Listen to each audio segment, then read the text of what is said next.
There comes a time during a game where you have to put down the controller and emotionally process what you've just witnessed.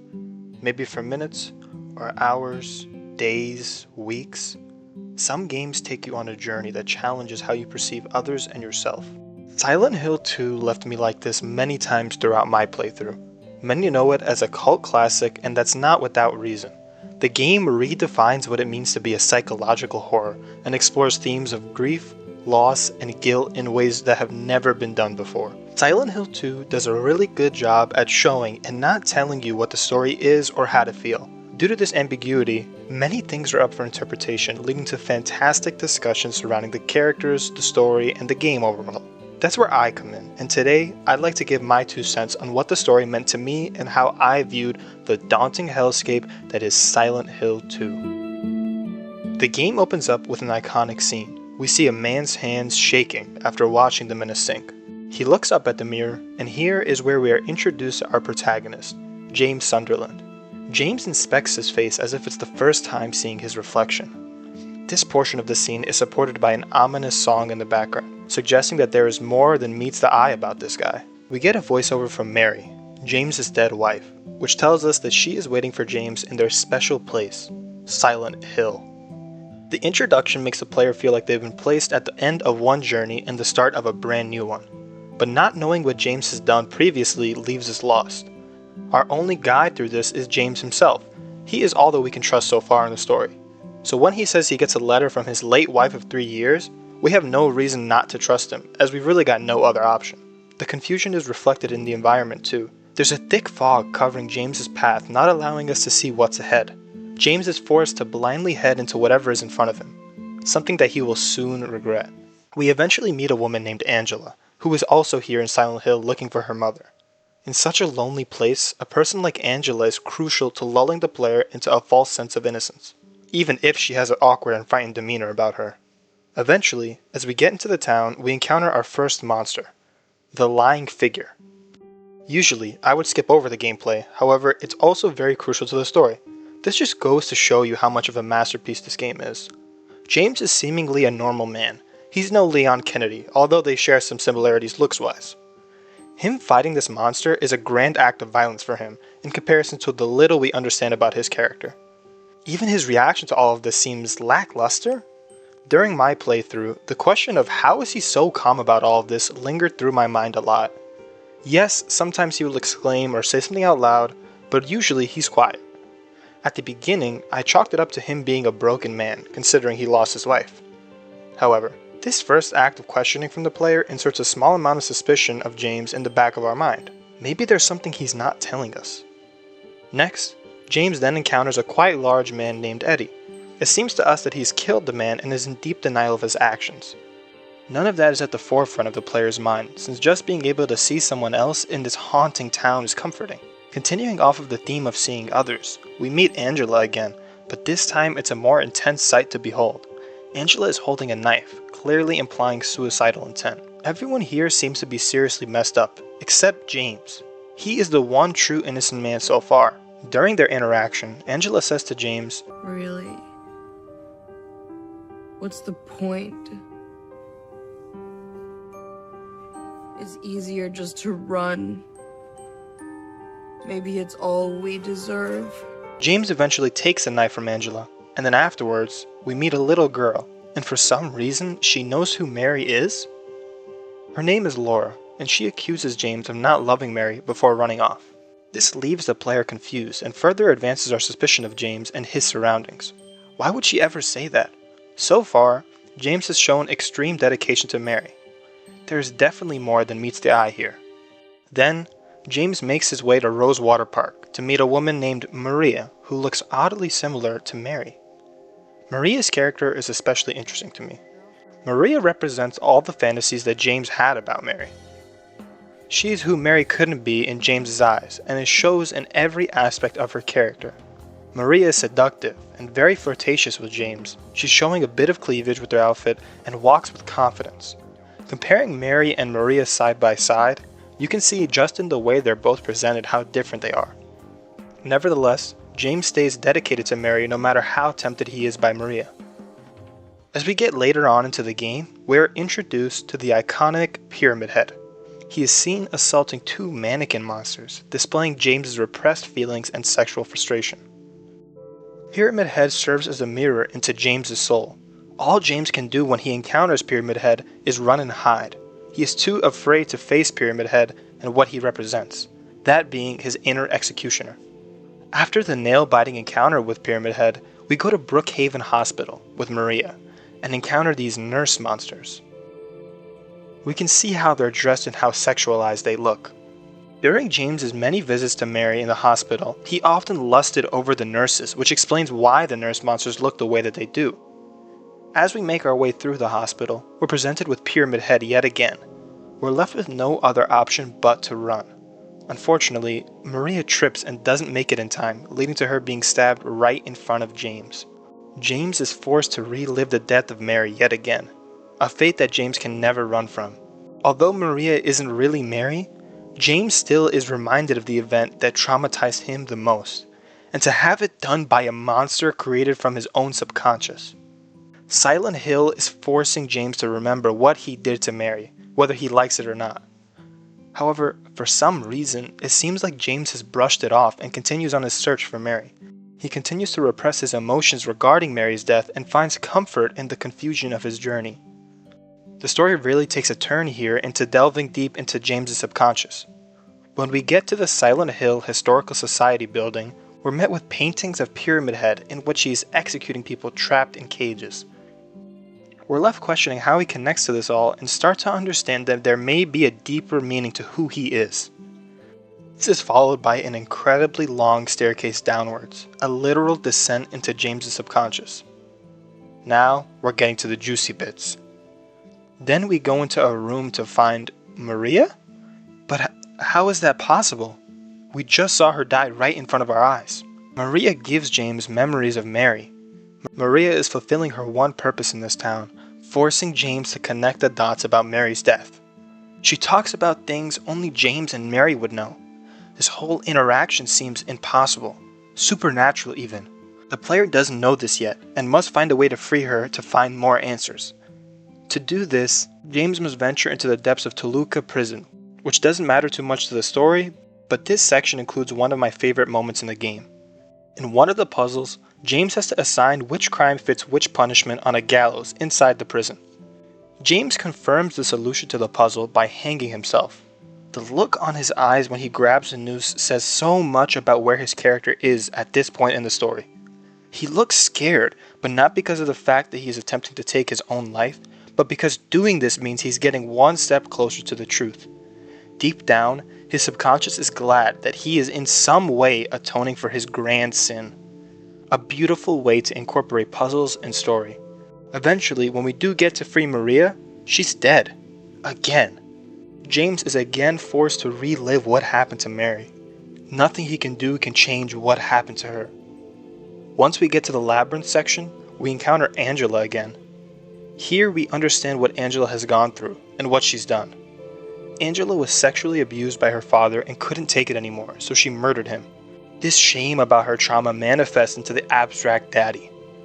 Its design shows a man on top of another person trapped inside of a bed, showing the exact moment that has ruined Angela's life in physical form. After we kill the monster, James tries comforting Angela, but she's extremely hostile. She accuses James of saving her just for the sake of trying to sleep with her. Her view on men is forever tainted due to what happened to her. She then accuses James of not wanting Mary around anymore, in which he exclaims no. This inspires even more doubt in the player, and makes him question if James was the one to kill Mary. In hindsight, I believe that this is the town of Silent Hill using Angela as a vessel to get its point across. She even tells him to admit it, showing that she wants James to face what he really felt when he killed Mary. We can see the swap of demeanor after James refuses, further showing that maybe that wasn't really Angela saying those things. After we finish our final puzzle in the labyrinth, we're forced to use Pyramid Head's sword to get through a mysterious wall. At the moment, players might assume that this is maybe due to Pyramid Head being the key to this whole place. But with hindsight, this is yet another way Silent Hill taunts James by making him literally bear the weight of his sins.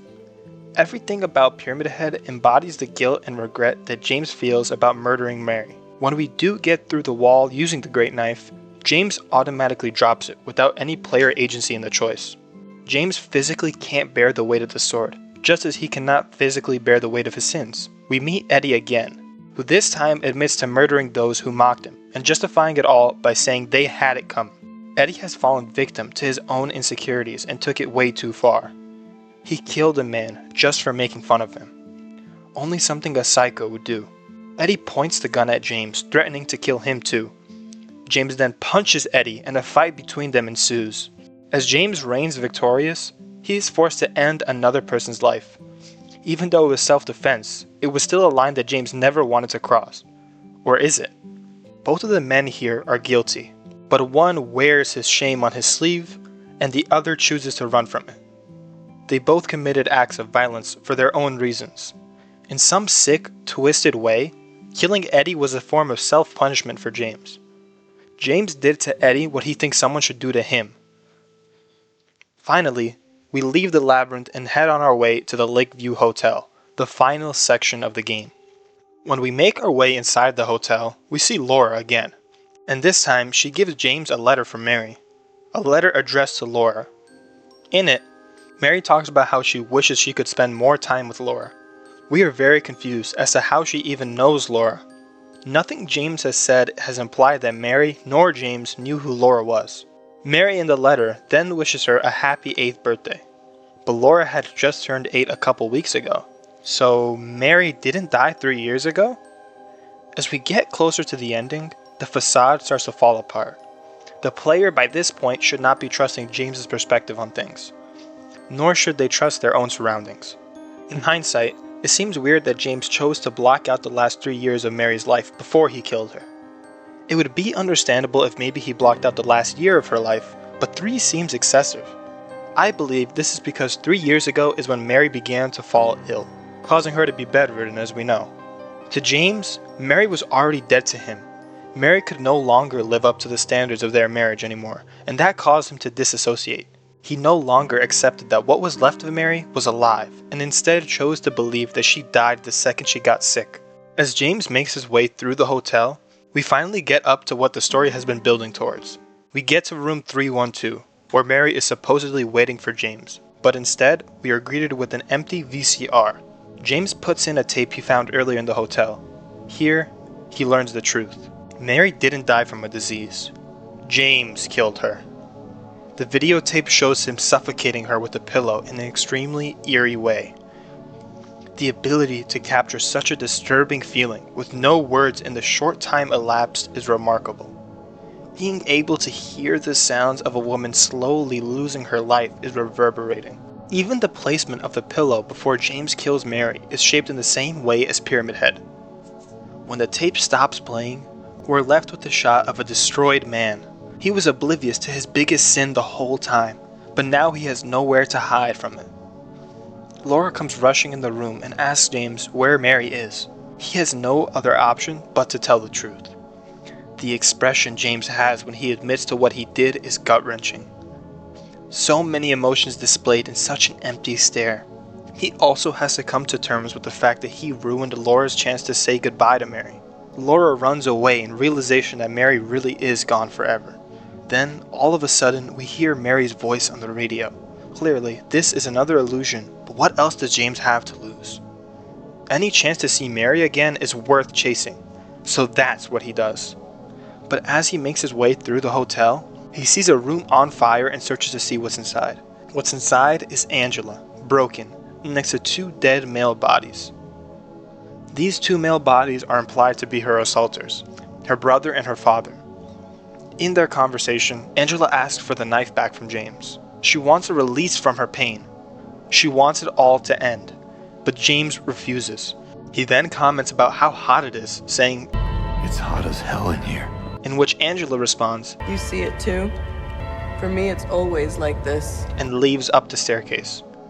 The symbolism is very on the nose here, with a direct reference to hell. James can only start seeing what Angela does because now he's realized his trauma. Angela has been trapped in an endless loop of suffering and pain her whole life. Her own personal hell. Only now is James able to acknowledge his suffering too. When James does make his way to the hotel lobby, he witnesses a frightening sight. Maria, trapped in a cage next to two pyramid heads. Helpless, begging for James's life, but before she can be saved, the two pyramid heads murder her. Forced to relive his trauma again, James drops to his knees and lets out a harrowing scream.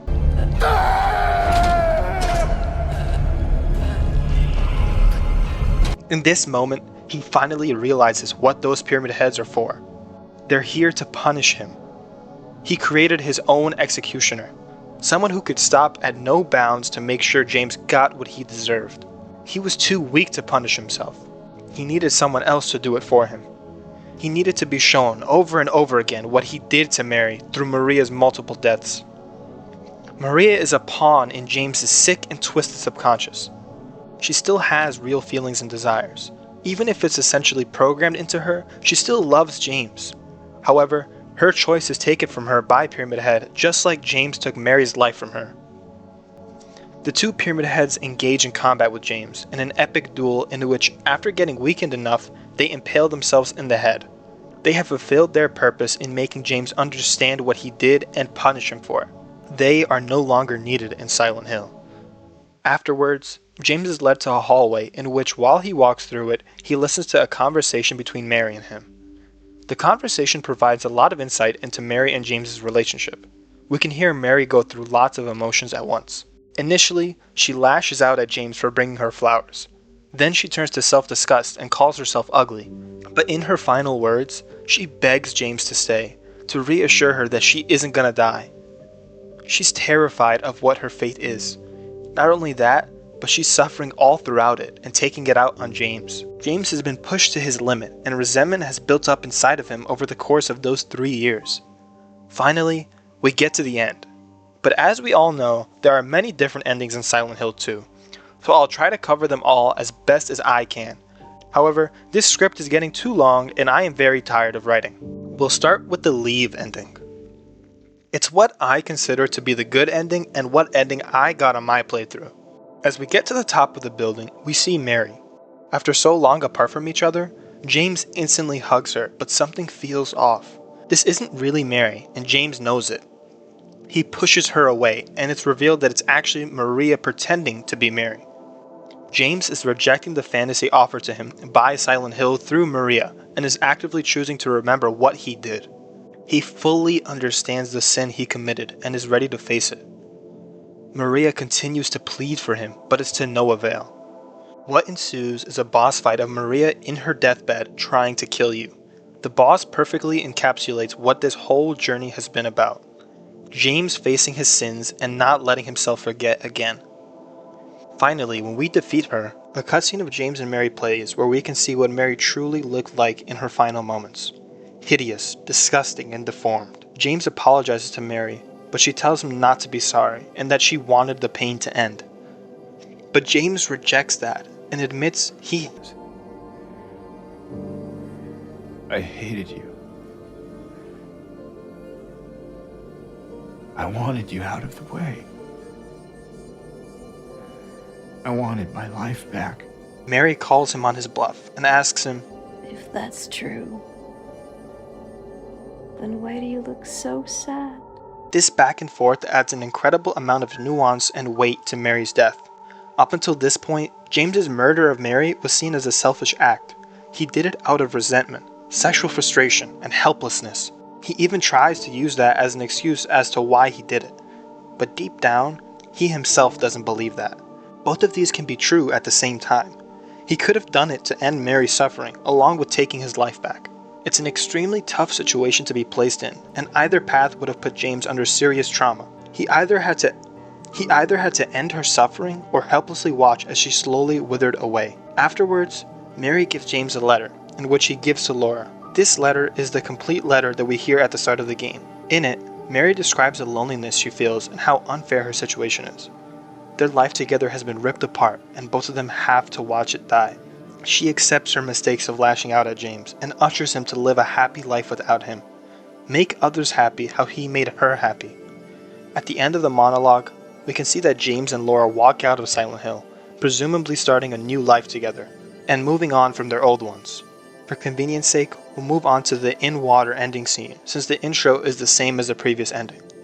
After we defeat Maria, the cutscene plays with James in his car in the pouring rain. He is finally done with the illusions of Silent Hill and realizes he can't live on without Mary in his life. He knows what he's about to do would go against every wish of Mary's, but none of it matters to him anymore.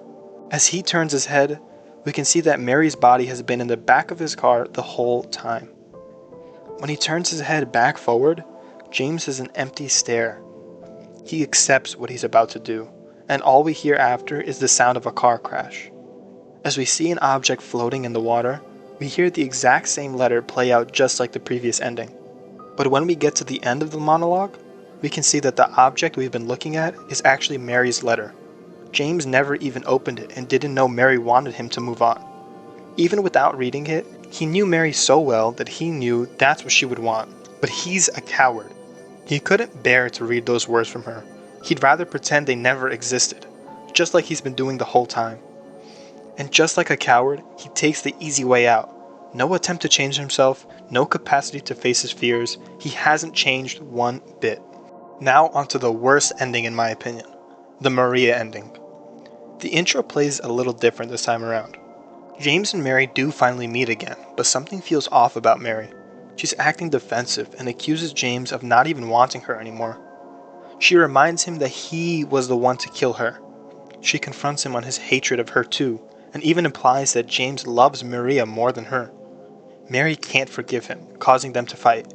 When the boss is defeated, the cutscene opens with James picking up Maria from Heaven's Night. We can see the word dream in the background, symbolizing how this ending has been James's dream throughout the story. Maria gives James the letter he's been looking for, but he doesn't even read it. He seems happy with his choice. Seeing these two together brings such an eerie and disgusting feeling. James accepts the fantasy of Maria and not even choosing to acknowledge or learn from Mary's death. Instead, he finds a way to replace Mary and completely forget about everything that happens. Back in the building, James so easily feeds into the delusion of Maria because he would know better than to think Mary would act that way towards him. But as they get to James's car, Maria starts to cough. James tells her that she better do something about that cough. No matter what, even if James wants to, he can't escape Mary's fate. It'll only be transferred onto Maria, harming an innocent person just to let James live in La La Land. He's a psychopath, showing no remorse for what he did. This ending left an incredibly sour taste in my mouth, and the whole thing felt eerie to me. Speaking of eeriness, let's cover the Rebirth ending. The intro for the Rebirth ending is quite short. As James goes to see Mary, she sees that he's not as happy as she's expecting.